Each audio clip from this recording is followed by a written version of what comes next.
ទន្ទឹមពេលដែលអន្តរជាតិចាប់ផ្ដើមចាត់ចែងផ្ដល់ជំនួយជាថវិកាជាសម្ភារៈបរិក្ខារជាកម្លាំងមនុស្សទៅជួយសង្គ្រោះនិងរុករកពលរដ្ឋរងគ្រោះអាជ្ញាធរភូមាបានផ្ដល់តុល្យការថ្មីនៅយប់ថ្ងៃសៅរ៍ទី29មិនិនាថាចំនួនអ្នកស្លាប់បានកើនឡើងដល់ជាង1600នាក់និងរបួសជាង2000នាក់ក៏ប៉ុន្តែបើតាមការវិភាគរបស់ក្រុមអ្នកជំនាញអាមេរិកវិញការជួយរំជួយដីដ៏កំណាចកម្រិត 7.7 រិចទ័រកាលពីថ្ងៃសុក្រអាចសម្លាប់មនុស្សពី 10,000 ដល់ 10,000 នាក់ការព្យាករណ៍នេះមាន probability ដល់ទៅ 35% ក្រុមអ្នកជំនាញអាមេរិកដដែលបានអះអាងថាចំនួនជនរងគ្រោះច្រើនខ្លាំងការខូចខាតជាសម្ភារៈក៏ធ្ងន់ធ្ងរឯតំបន់រងគ្រោះមហន្តរាយទំនងជាលាតសន្ធឹងធំខ្លាំងការហិនហោចបើគិតជាទឹកប្រាក់មានទំហំដល់ទៅរាប់សិបពាន់លានដុល្លារមានន័យថាច្រើនជាងទិន្នផលសរុបក្នុងស្រុករបស់ប្រទេសទាំងមូលតែម្ដងលោក Bill McGuire សាស្ត្រាចារ្យផ្នែកភូមិគោលសាស្ត្រនិងហានិភ័យអាកាសធាតុនៅសាកលវិទ្យាល័យ College London បានប្រកាសចាត់ទុករំជួយដីលើកនេះថាជាការរំជួយដីដ៏កំណាចបំផុតមិនធ្លាប់មានទេគិតក្នុងរយៈពេលជិតមួយសតវត្សរ៍ចុងក្រោយមកនេះនៅក្នុងប្រទេសភូមាជាមួយនឹងរោគរំជួយតាមក្រោយក្នុងកម្លាំងដល់ទៅ 6.7 Richter និងនៅពី3នាទីក្រោយការរំជួយធំដំបូងភ្លាមលោកសាស្ត្រាចារ្យបានព្រមានថានឹងអាចមានរលករំជួយថ្មីបន្តទៀតដើម្បីពន្យល់អំពីបាតុភូតរំជួយដីដ៏ខ្លាំងនៅភូមិនេះអ្នកជំនាញផ្នែកតិចតូនិក Rebecca Bell នៅសាកលវិទ្យាល័យអង់គ្លេសដដែលបានផ្ដោតការលម្អិតទៅលើចលនាត្រួតកងគ្នានៃផ្លាកតិចតូនិកចំណុចស្នូលនៃការរំជួយដីកាលពីថ្ងៃសុក្រទី28មិនិនាស្ថិតនៅចំក្រហែងសាហ្គងដែលជាដំណនៃផ្លាកតិចតូនិកឥណ្ឌានិងផ្លាកតិចតូនិកអាស៊ីអាគ្នេយ៍តំបន់ទំនល់សាហ្គងនេះមានប្រវែង 1200 គីឡូម៉ែត្រលាតសន្ធឹងតាមបណ្ដោយត្រង់ភ្លឹងចុះពីតំបន់ភាគខាងជើងភូមាដល់តំបន់ឆ្នេរភាគខាងត្បូងនៃប្រទេស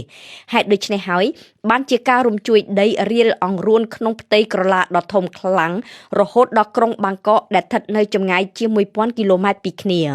បើតំបន់ក្រហែងកាន់តែធំការរំជួយដីកាន់តែកំណាចនេះបើតាមអ្នកស្រី Rebecca Bell ដដែលពន្យល់ទៀតថាការរំជួយដីត្រង់ចំណុចក្រហែងដំណអាចបង្កគ្រោះមហន្តរាយធ្ងន់ធ្ងរខ្លាំងណាស់ជាពិសេសនៅពេលដែលចំណុចរំជួយដីស្ថិតនៅក្នុងស្រទាប់ដីរាក់ដោយកម្លាំងរំជួយអាចធាក់ខ្លាំងមកលើផ្ទៃដីខាងលើអ្នកជំនាញអាមេរិកផ្នែករំជួយដីក៏បានសរសេរនៅក្នុងកំណត់ហេតុដែលថាតំបន់ដំណសាហ្គងរបស់ភូមាត្រូវបានគេចាត់ទុកជាតំបន់ដ៏គ្រោះថ្នាក់ជាងគេបំផុតមួយនៅលើពិភពលោកពីព្រោះមានទីប្រជុំជនធំក្រុងរដ្ឋធានីតាំងនៅក្បែរពេកម្យ៉ាងវិញទៀតភូមាដែលមានទីតាំងភូមិសាស្ត្រងាយរងគ្រោះរំជួយដីដ៏កំណាចហើយកំពុងតែរីកលូតលាស់ខ្លាំងប៉ុន្មានទសវត្សរ៍ចុងក្រោយមកនេះសំណង់អគារខ្ពស់ធ្វើពីបេតុងដុសដោយផ្សិតទើបចំនួនជនរងគ្រោះស្លាប់និងរបួសអាចមានចំនួនច្រើនខ្លាំងបាតុភូតរំជួយដីដ៏កំណាចខ្លាំងលើសកម្រិត7 Richter តាមបណ្ដោយដំណផ្លាកសាហ្គងកាលពីលើកមុនផ្ដាច់ជីវិតមនុស្សតែប៉ុន្មានអ្នកប៉ុណ្ណោះពីព្រោះកាលនោះភូមិនៅមិនទាន់អភិវឌ្ឍខ្លាំងមានតែផ្ទះអគារទាបៗធ្វើពីឈើឬពីឥដ្ឋនេះបើតាមការវិភាគរបស់អ្នកជំនាញនៅ Department វិទ្យាសាស្ត្រធរណីនៃសាកលវិទ្យាល័យ Royal Holloway នាទីក្រុងឡុងដោយបន្ថែមទៀតថាការរំជួយដីនៅថ្ងៃទី28វិនាគឺជាវិញ្ញាសាសាកល្បងមើលរចនាសម្ព័ន្ធទំនើបរបស់ភូមាដែលមានប្រជាជនជាង2.8 លាននាក់រស់ក្នុងតំបន់ងាយរងគ្រោះរំជួយដីក្នុងលំនៅដែលមិនរឹងមាំ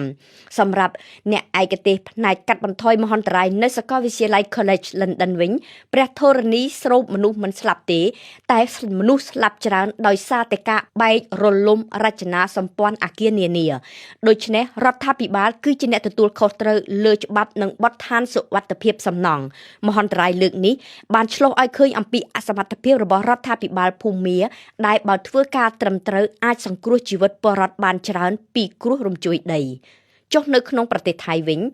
បើទោះបីជានៅឆ្ងាយអំពីចំណុចងាយរងការរំជួយក៏ដោយក៏គ្រោះរំជួយដីនៅភូមាបានធ្វើឲ្យសំណង់អគារកម្ពស់30ជាន់មួយកំពុងសាងសង់នៅកណ្ដាលទីក្រុងបាងកកដួលរលំដោយគេបំផ្ទុះអ្នកជំនាញអង់គ្លេសបានពន្យល់ថាសន្តានដីក៏មានចំណែកធ្វើឲ្យក្រុងបាងកករងគ្រោះដែរ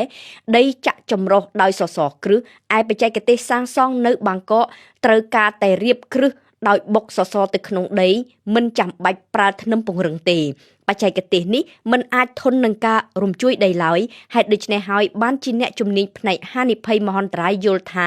ការរលំអគារនៅបាងកកគួរតែដាស់ឲ្យក្រុងវាយតម្លៃសុវត្ថិភាពអគារផ្សេងទៀតឲ្យបានកាន់តែស៊ីជម្រៅ។